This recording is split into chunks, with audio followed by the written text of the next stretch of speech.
Hello बच्चों। Let's see. देखिए, आज का हमारा क्वेश्चन कह रहा है caustic soda solution is an absorbent for ammonia, CO2, carbon monoxide और नाइट्रस ऑक्साइड। देखिए बच्चों, क्वेश्चन हमें क्या कह रहा है कि कास्टिक सोडा सॉल्यूशन जो है वो कौन सी गैस को एब्सॉर्ब करे, क्योंकि देखिए दिए गए चारों ऑप्शंस जो हैं वो गैस हैं। तो पहले हम इसका की कॉन्सेप्ट जो है वो समझ लेते हैं। देखिए, जो कास्टिक सोडा है, कास्टिक सोडा का जो दूसरा नाम है वो है सोडियम हाइड्रोक्साइड। ठीक है। अब सोडियम हाइड्रोक्साइड का फॉर्मूला क्या है? NaOH है। ये जो NaOH है, ये बेसिकली क्या है, काफी अच्छा आप कह सकते हैं एल्कली है ना। इट मीन्स कि इसकी जो नेचर है, अगर मैं सिंपल बात बोलूं तो वो बेसिक नेचर में है। अब यहाँ हमारे पास जो दिए गए ऑप्शंस हैं वो क्या है?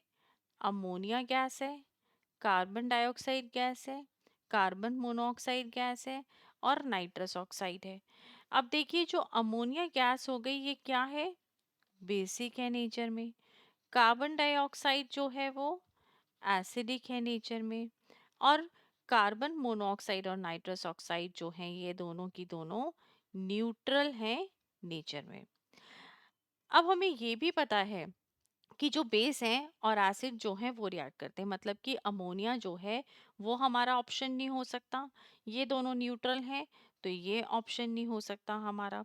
इट मींस कि जो कास्टिक सोडा हो गया जो हम बोल रहे हैं, सोडियम हाइड्रोक्साइड जो बोल रहे हैं, इसको हम किस में यूज कर रहे हैं?